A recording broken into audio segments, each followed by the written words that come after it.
So, well, the interesting thing about Warhammer is that it started off as, tabletop, very niche tabletop army soldiers games, and then it became like a role-playing game, and then it became novels, and then it became comics, and then it became an MMO.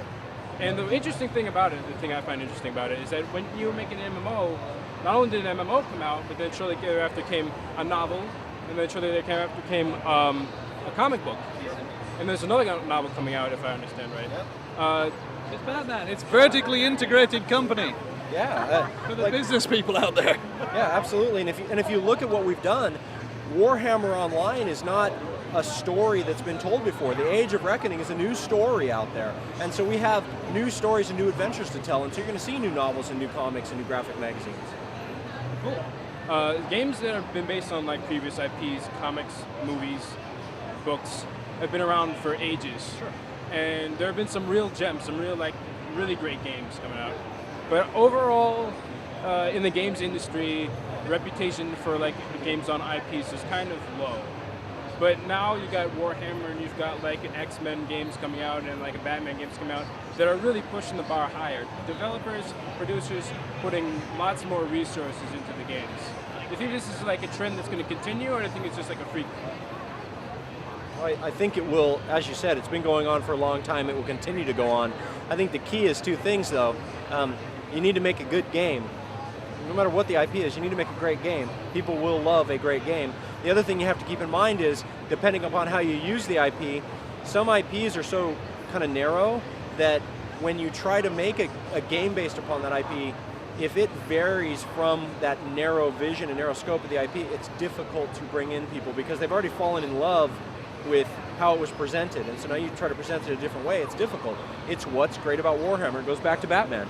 It's so broad that we can do so many things with it. So the baby boomers are retiring, Generation X is getting out of the way, Generation XYZ, press the A start button, is soon going to be in charge. Within 2 presidential elections, it is absolutely believable that you will elect a president who's played computer games. Within 4, it will be definitive. The CEOs of all the new companies will be games players. They will be replacing those other people who've had their time with their Woodstock joysticks. What you're seeing is a whole new generation who are empowering, financing, marketing, and understand how computer games actually work. Of course they're getting better at realizing it, because they're soon to be in charge and rule the world! Awesome.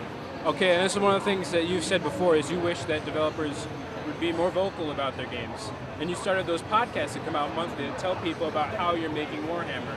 And then other video game companies like Blizzard and Peter Molyneux came out with their podcasts. Do you feel like you're leading the charge in a way? Just say yes. Jeff Kaplan owes me money. That's fair. That's fair. That is fair. That's fair.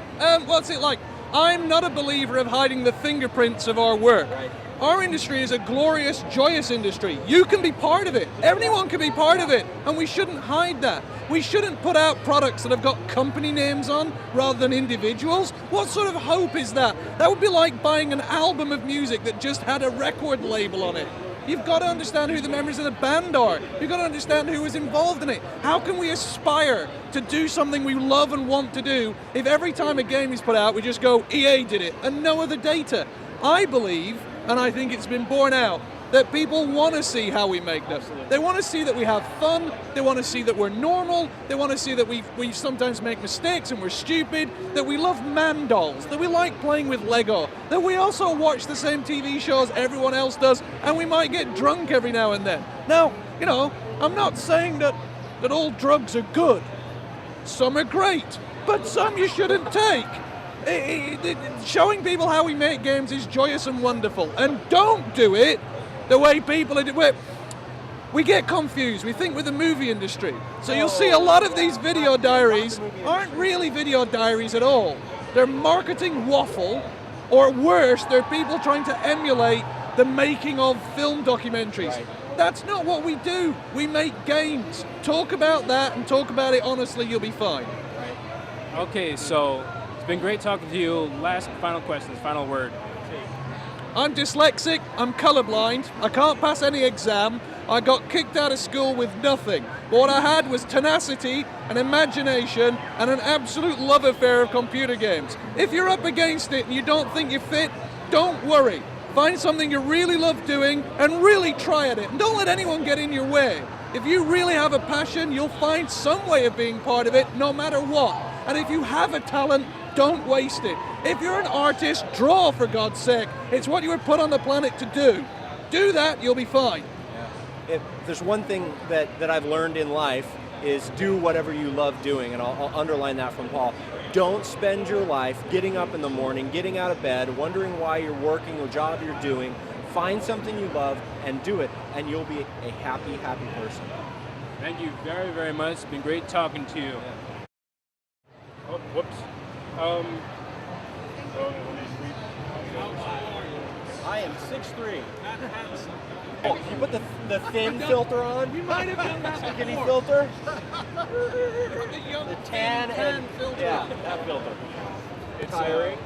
Your back hurts, your feet hurt. It's your like voice is getting hoarse. your mind is in a washing machine. Yeah. But it's an exciting washing machine, so it's okay. It's a good washing machine.